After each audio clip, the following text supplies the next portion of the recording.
तौर पे जावेद बताएगा। और लगातार जो पीड़ित परिवार था और आम जनता थी वो भी यही मांग कर रही थी कि जावेद को गिरफ्तार करके ये पूछा जाए कि आखिर इस घटना को क्यों अंजाम दिया गया। वहीं जावेद भी कुछ बताना चाहता है, लेकिन बदायूं पुलिस अभी उसे लेकर आएगी। बरेली से उसे गिरफ्तार किया गया है और इस मामले में अभी आधिकारिक तौर पर कोई विशेष रूप से पुष्टि नहीं की गई है। जय बिल्कुल बने रहिए ओमवीर हमारे साथ। तो एक्सक्लूसिव तस्वीर हम आपको दिखा रहे हैं। एक वो आरोपी जो लगातार फरार चल रहा था, 25,000 का इनाम इस पर घोषित किया गया था ताकि जल्द से जल्द शिकंजा कसा जाए, और अब ये बड़ी कामयाबी पुलिस के हाथ भी लगी है, जावेद को पकड़ लिया गया है। दूसरी तरफ पीड़ित परिवार लगातार ये मांग कर रहा है कि जावेद से ये बात पूछी जाए कि इस घटनाक्रम को क्यों अंजाम दिया गया, ये निर्मम हत्या, बच्चों के साथ ऐसी क्या दुश्मनी थी। तो ये दो तस्वीर आपके टीवी स्क्रीन पर, पहला आरोपी जो घटनाक्रम के 3 घंटे बाद ही ढेर कर दिया गया, और अब दूसरा आरोपी जावेद भी गिरफ्तार कर लिया गया है, जो तमाम सवालों से अब पर्दा उठाएगा। हालांकि उसको जब गिरफ्तार किया गया तो उसने साफ तौर पर यह इनकार किया है कि इस पूरे वारदात से उसका कोई लेना देना नहीं है, बल्कि उसे फोन पर यह जानकारी मिली है। अब सच्चाई क्या है और क्या वो तमाम सवाल जो इस वक्त लोगों के जहन में है वो सवालों से पर्दा उठ पाएगा, इस पर भी एक बड़ा प्रश्न चिन्ह अभी भी बना हुआ है। फिलहाल जावेद की गिरफ्तारी हो चुकी है और ये तस्वीर जो है आरोपी की हम आपको दिखा रहे हैं, जिसका ये वीडियो सोशल मीडिया पर वायरल हो रहा है। एक बार फिर से आपको सुनवाते हैं कि दूसरा जो आरोपी जावेद पुलिस गिरफ्त में जब आया, उससे जब पूछताछ यहां पर की गई तो उसने क्या कुछ बातें कही। एक बार फिर से आप न्यूज स्टेट पर सबसे पहले सुनिए। मुझे भाई पुलिस के हवाले करवा दो, क्योंकि मैं बिल्कुल मोहम्मद जावेद दोस्त भाई। हाँ मोहम्मद जावेद आईडी कार्ड से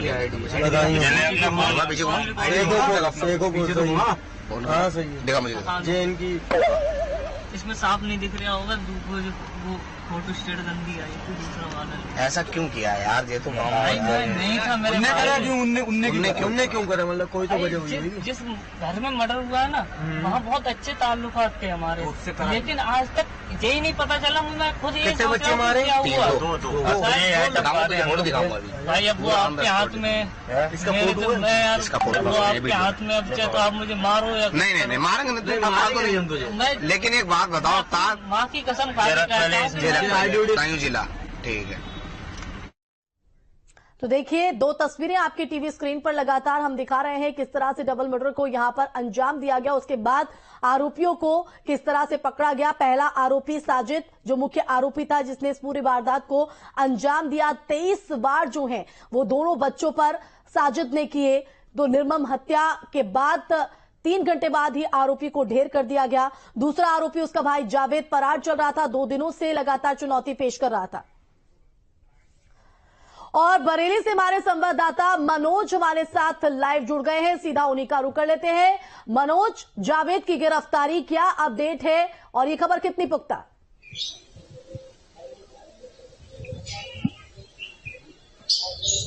देखिए बिल्कुल बताना चाहूंगा कि अभी हालांकि पुलिस अधिकारियों ने कोई इस मामले में खुलासा नहीं किया है, वो पूछताछ कर रहे हैं। कल बीती देर रात ये बरेली के सैटेलाइट से भागने की फिराक में था, वहीं मुखबिर की सूचना पर जब पुलिस पहुंची, पुलिस ने जब इसको पकड़ा तो इसने अपना जो था कबूल दिया कि ये कौन है, अपनी पहचान बताई, जिसके बाद इसको गिरफ्तार किया गया और आसपास के लोगों ने इसका वीडियो बनाया जो सोशल मीडिया पर भी वायरल कर दिया। और अब जो है पुलिस की हिरासत में है, 25,000 रुपए का इनाम इस पर रखा गया था, क्योंकि जिस प्रकार के जघन्य अपराध को इन लोगों ने अंजाम दिया है वो वाकई किसी से छुपा नहीं है। 2 मासूम बच्चों की हत्या एक बड़ा जघन्य अपराध है और इसकी हर कोई निंदा कर रहा है और अपराधियों के खिलाफ सख्त से सख्त कार्रवाई की बात कर रहा है। वहीं एक आरोपी को पुलिस ने मुठभेड़ में मार गिराया है, तो वही बहुत से लोग ये भी मांग कर रहे हैं कि इस आरोपी के साथ भी वही घटना होनी चाहिए जो इसके जो मासूम बच्चों के साथ की गई है। जी बिल्कुल मनोज, लेकिन हम आप चाहेंगे आप पूरा विस्तार से बताइएगा कि बरेली की किस जगह से ये गिरफ्तारी हुई है, साथ ही साथ कैसे पुलिस का शिकंजा इस जावेद पर कसा गया जो 2 दिनों से लगातार फरार था,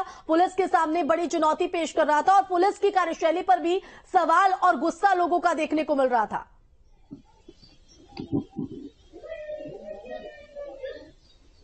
देखिए, बिल्कुल बताना चाहूंगा कि बदायूं में जो इन्होंने 2 मासूम बच्चों की जघन्य अपराध को अंजाम दिया था, गला रेतकर उनकी हत्या कर दी और मौके से फरार हो गए। वहीं एक जो इसका भाई था उसको पुलिस मुठभेड़ के दौरान मार गिराया था। इसके बाद इसने वहां से भागने की फिराक करी, तमाम जगह छुपता छुपाता ये बरेली पहुंचा था। बरेली में भी ये रुका और जिसके बाद लोगों को जब ये बरेली के सैटेलाइट पे पहुंचा हुआ था, लोगों को शक हुआ कहीं ये वो व्यक्ति तो नहीं है, क्योंकि ये डरा हुआ था, सहमा हुआ था, इसको डर था कि कहीं कुछ इसके साथ हो ना जाए। जिसके बाद लोगों को शक हुआ और उन्होंने पुलिस को सूचना दी। मौके पर पहुंची पुलिस ने जब इसको गिरफ्तार किया और जब पूछताछ करी तो पता चला कि वही अपराधी है जिसने 2 मासूम बच्चों की निर्ममता से हत्या कर दी और मौके से फरार है। चूंकि ये बिल्कुल एक ब्लाइंड शून्य में चला गया था, ना तो इसने अपना कोई फोन ऑन वहां छोड़ा था। सुलझती हुई नजर नहीं आ रही है, क्योंकि हम अगर जो आरोपी जावेद है, जो हमने उसको सुना है तमाम बातों को, उसने कहा है कि उसका इस वारदात से कोई लेना देना नहीं है। साथ ही उसने ये भी कहा कि फोन पर उसको जानकारी मिली कि साजिद ने इस पूरी वारदात को अंजाम दिया है। ये 2 बातें हैं। पीड़ित परिवार कह रहा है कि साजिद के साथ साथ जावेद भी वहां पर मौजूद था। साजिद छत पर था जहां पर उसने पूरी वारदात को अंजाम दिया और जो जावेद है वो घर के नीचे मौजूद था। तो यहां पीड़ित परिवार ये बात कह रहा है, लेकिन जावेद तो सिरे से इन तमाम चीजों को इनकार कर रहा है। कह रहे कि फोन पर जानकारी मिली थी। तो गुत्थी कहीं ना कहीं अभी भी बहुत उलझी हुई है। देखिए, बिल्कुल जिस प्रकार इन्होंने घटना को अंजाम दिया है, तो कहीं ना कहीं अपने बचाव में कोई ना कोई पक्ष तो रखना ही बनता है, क्योंकि कोई भी व्यक्ति नहीं कह सकता कि उसने उस घटना को अंजाम दिया है। लेकिन अगर जब इसने घटना को अंजाम नहीं दिया था तो भागने की क्या जरूरत थी? पुलिस में जाके और सब सच बता देता और गिरफ्तारी देता। लेकिन ये वहां से फरार हो गया। बरेली से भी बताया जा रहा है फरार होने की फिराक में था। बरेली से सैटेलाइट बस से किसी बस से यहां से निकलने की फिराक में था, कहां जाने की फिराक में था। वहीं कयास लगाया जा रहा है कि भारत का पड़ोसी जो देश है वो नेपाल है, नेपाल भागने की फिराक में था। तमाम ऐसे कयास लगाए जा रहे हैं, कहीं भी जा सकता था। लेकिन उससे पहले ही मुखबिरों की सूचना हुई और सूचना पे पुलिस ने जो है घेराबंदी करके इसको गिरफ्तार कर लिया। अब अपने पक्ष में ये क्या कह रहा है ये तो बात की बात है, लेकिन पुलिस पूरे मामले की छानबीन कर रही है। बरेली के एसएसपी घुले सुशील चंद्रबाहन, एडीजी, आईजी इस पूरे मामले पर नजर बनाए हुए हैं। तमाम खुफिया एजेंसियां भी लगी हुई थी और इसको लंबे समय से, क्योंकि इसने फोन भी अपना स्विच ऑफ कर रखा था, लोगों को बड़ी चुनौती, बड़ा चैलेंज पेश कर रहा था। लेकिन तमाम चैलेंज और चुनौतियों को पार करते हुए एक बड़ी कामयाबी पुलिस ने हासिल की। मनोज, आप हमारे साथ बने रहिए। एक बार फिर से आपको सुनवाते हैं कि जब ये जावेद को पकड़ लिया गया उसका क्या कुछ कहना था। मैं तुरंत वहाँ से आया बदायूं के लिए, वहाँ पब्लिक बहुत थी। मैं सीधा दिल्ली भाग गया। मैं दिल्ली से सीधी बरेली आया हूँ अपने आप को सरेंडर करने के लिए। सीधी मेरे पास रिकॉर्डिंग है कई लोगों की, जहाँ से मेरे पास फोन आया कि तुम्हारे भाई ने ये कांड कर दिया है। नहीं ऐसा है, मैं एक बात बताऊँ, सुनो मेरी फोन अभी ऑफ मैंने कर रखा। बात सुनो, तुम अभी जैसे कहने मतलब पुलिस के भाई मैं देखो बहुत सीधा शरीफ आदमी हूँ। देखो एक का तो एनकाउंटर हो चुका है। हाँ भाई, मैं वो कौन था जिसका एनकाउंटर? मेरा बड़ा भाई था, लेकिन उसने किया था। मैं उसमें बिल्कुल ही मेरा कुछ नहीं है। तुम्हारा नाम जावेद है ना? मेरा नाम क्या नाम है तुम्हारा? मोहम्मद जावेद। मोहम्मद जावेद। जिला कौन सा तुम्हारा? बदायूं जिला। ठीक है, 12 दिन ले चलो उसका। मुझे भाई पुलिस के हवाले करवा दो, क्योंकि मैं बिल्कुल मोहम्मद जावेद दोस्त भाई। हाँ, मोहम्मद जावेद आईडी कार्ड से देखा मुझे जे इनकी इसमें साफ नहीं दिख रहा होगा, वो फोटो स्टेट गंदी आई थी दूसरा वाला। ऐसा क्यों किया यार? ये तो नहीं था मेरे उनने क्यों करा? मतलब कोई तो वजह हुई। जिस घर में मर्डर हुआ है ना, वहाँ बहुत अच्छे ताल्लुकात थे हमारे, लेकिन आज तक यही नहीं पता चला। मैं खुद कितने बच्चे मारे? क्या हुआ फोटो दिखाऊंगा भाई। अब वो आपके हाथ में, इसका फोटो है, मैं यार इसका फोटो आपके हाथ में। अब चाहे तो आप मुझे मारो या नहीं मारेंगे नहीं। लेकिन एक बात बताओ, माँ की कसम खा गाली वाली मत देना, ठीक है? आओ मुझे चौकी ले चलो। बरेली के सैटेलाइट स्टैंड से जो है ये गिरफ्तारी हुई है।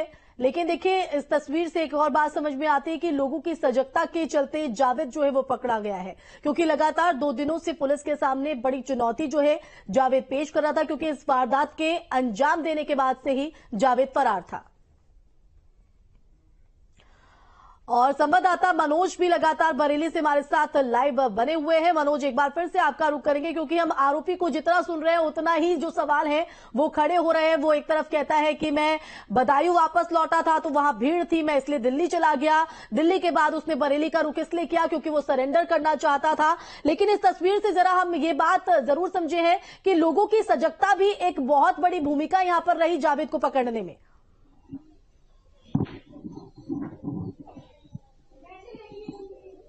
जी बिल्कुल। जब ये बरेली के सैटेलाइट स्टेशन पर पहुंचे, देखिए सबसे बड़ा सवाल ये उठता है कि आखिर ये सैटेलाइट पर क्यों गया, क्योंकि सैटेलाइट ही यहाँ से कनेक्टिविटी बनाता है नेपाल की। हो सकता है कि नेपाल भागने की फिराक में था और नेपाल जाने के बाद ही सुरक्षित अपने आप को महसूस करता है, लेकिन उससे पहले जो लोग थे उन्होंने इसको संदिग्ध लगा और जब इससे पूछताछ की तो इसने अपना सच कबूल दिया। साफ तौर पर वीडियो में देख सकते हैं। हालांकि अब ये पूरे मामले में मना कर रहा है। दिल्ली गया, दिल्ली से दूसरा रास्ता इसको नजर नहीं आया होगा कि वहां से अगर कहाँ जाता कौन रहने वाला है, लेकिन नेपाल एक सबसे जो अपराधी हैं उनके लिए सुरक्षित स्थान माना जाता है। तमाम अपराधी अपराध को करने के बाद नेपाल भागने की फिराक में रहते हैं, भाग भी जाते हैं। तो कहीं ना कहीं जब ये दिल्ली गया तो दिल्ली से दूसरी जगह इसको कहीं नहीं लगा होगा कि कहीं और भागने की फिराक में था। लेकिन उसके बाद जब ये बरेली पहुंचा, बरेली फिर सैटेलाइट पहुंचा, सैटेलाइट बस स्टैंड से इसको जो है हिरासत में लिया गया है, गिरफ्तार किया गया है। आखिर सबसे बड़ा सवाल यह कि सैटेलाइट को पहुंचा, अगर ये बरेली जंक्शन से और सैटेलाइट की दूरी लगभग 6 से 7 किलोमीटर दूरी की है और ज्यादा भी हो सकती है, क्योंकि इतनी दूरी इसने तय करी। उससे उसके नजदीक में ही 2 किलोमीटर दूरी पे तमाम थाने हैं, तमाम अधिकारियों के हैं, एसएसपी ऑफिस भी वही है और आईजी ऑफिस भी वही है, एडीजी ऑफिस भी वही है और कोर्ट भी वही है। तो वहां क्यों इसने सिलेंडर नहीं किया, क्यों आके सैटेलाइट पहुंचा फिर? यानी कि इस पे भी सवालिया निशान उठता है कि ये यहां से कहीं और भागने की फिराक में था, लेकिन लोगों की सजगता की जो थी उन्होंने इसको पहचाना और पुलिस के हवाले कर दिया। भाई पुलिस इस पूरे मामले में छानबीन कर रही है, पूछताछ कर रही है। अब अग्रिम कार्रवाई क्या होगी ये भी देखने वाली होगी, क्योंकि जघन्य अपराध को अंजाम दिया गया है। भले ही कितना मना करे, लेकिन पुलिस दूध का दूध और पानी का पानी करके रख देगी, क्योंकि इसकी कितनी संलिप्तता इस पूरे मामले में है वो भी अभी छानबीन के बाद पता चल जाएगी। जी बिल्कुल। तो एक्सक्लूसिव तस्वीरें लगातार न्यूज स्टेट पर हम आपको दिखा रहे हैं जब जावेद को पकड़ा गया लोगों की सजगता के चलते, और अब फिलहाल वो पुलिस के हवाले कर दिया गया है। और साथ ही साथ अब खुलेगा बदायूं में 2 बच्चों की निर्मम हत्या का राज कि आखिर क्यों इस पूरी वारदात को अंजाम दिया गया। पीड़ित मां की अगर बात करें तो पीड़ित मां लगातार यही गुहार लगा रही है कि जो साजिद ने किया और जावेद ने किया उन्हें वो सजा मिलनी चाहिए। साजिद को जो है सजा मिल चुकी है, लेकिन जावेद को जिंदा पकड़ा जाना चाहिए और उससे ये बात पूछनी चाहिए कि इस वारदात को अंजाम क्यों दिया गया, और उसके बाद उसका भी एनकाउंटर कर देना चाहिए। उसके साथ भी वही सलूक होना चाहिए जो उनके 2 बच्चों के साथ किया गया। अब फिलहाल जावेद को जिंदा पकड़ लिया गया है और अब राज से पर्दा जो है वो निर्मम हत्या की उठते हुए नजर आएगा। तो बदायूं डबल मर्डर केस में दूसरा आरोपी है जावेद और उसे पुलिस ने गिरफ्तार कर लिया है। वो हत्याकांड के बाद से फरार चल रहा था। उसने अपना फोन भी स्विच ऑफ कर दिया था और 25,000 का इनाम जो है वो घोषित किया गया था पुलिस की तरफ से, और अब उस पर शिकंजा कस लिया गया है। लोगों की सजगता की एक बड़ी भूमिका भी रही जावेद को पकड़वाने में, और जावेद को आपने सुना होगा तो उसने इस बात से सिरे से इनकार किया है, इस बात को सिरे से खारिज किया है कि उसका इस घटनाक्रम से कोई लेना देना नहीं है। साजिद को उसने माना कि उसका वो बड़ा भाई है और उसने ये बात भी स्वीकार की है कि पीड़ित परिवार से अच्छे ताल्लुकात थे, लेकिन उसको भी समझ में नहीं आ रहा कि साजिद ने घटनाक्रम को अंजाम क्यों दिया। तो एक बार फिर से सुनिए आरोपी ने पकड़ने के बाद क्या कुछ कहा।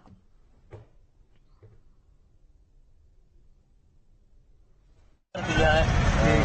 मैं तुरंत वहां से आया बदायूं के लिए, वहाँ पब्लिक बहुत थी। मैं सीधा दिल्ली भाग गया। मैं दिल्ली से सीधे बरेली आया हूँ अपने आप को सरेंडर करने के लिए, क्योंकि मेरे पास रिकॉर्डिंग है कई लोगों की जहाँ से मेरे पास फोन आया कि तुम्हारे भाई ने ये कांड कर दिया है।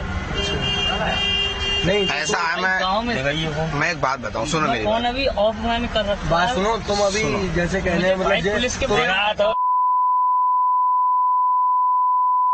भाई मैं देखो बहुत सीधा शरीफ आदमी हूँ। देखो एक का तो एनकाउंटर हो चुका है। हाँ भाई, मैं वो कौन था जिसका एनकाउंटर? मेरा बड़ा भाई था, लेकिन उसने किया था। मैं उसमें बिल्कुल ही मेरा कुछ नहीं है। मेरा नाम जावेद है ना? मेरा नाम क्या नाम है तुम्हारा? मोहम्मद जावेद। मोहम्मद जावेद। जिला कौन सा तुम्हारा? बदायूं। बदायूं जिला, ठीक है। 12 दिन ले चलो उसका। मुझे भाई पुलिस के हवाले करवा दो, क्योंकि मैं बिल्कुल मोहम्मद जावेद दोस्त भाई। हाँ मोहम्मद जावेद आईडी कार्ड से हाँ सही है। देखा मुझे जे इनकी इसमें साफ नहीं दिख रहा होगा, वो फोटो स्टेट गंदी आई थी दूसरा वाला। ऐसा क्यों किया यार? ये तो नहीं था मेरे उनने क्यों करा? मतलब कोई तो वजह हुई होगी। जिस घर में मर्डर हुआ है ना, वहाँ बहुत अच्छे ताल्लुकात थे हमारे, लेकिन आज तक यही नहीं पता चला। मैं खुद ये कितने बच्चे मारे? क्या हुआ? फोटो दिखाऊंगा अभी भाई अब वो आपके हाथ में, इसका फोटो है? मैं यार इसका फोटो वो आपके हाथ में, अब चाहे तो आप मुझे मारो या नहीं मारेंगे नहीं, लेकिन एक बात बताओ, तार माँ की कसम खा के कहता हूँ, आईडी उडी लगा अपनी इसमें, गाली वाली मत देना, ठीक है? आओ ये चौकी ले चलो। भाई कहीं पीड़ित मां की भी ये जुबानी सुनाते हैं कि उनकी क्या कुछ मांग है।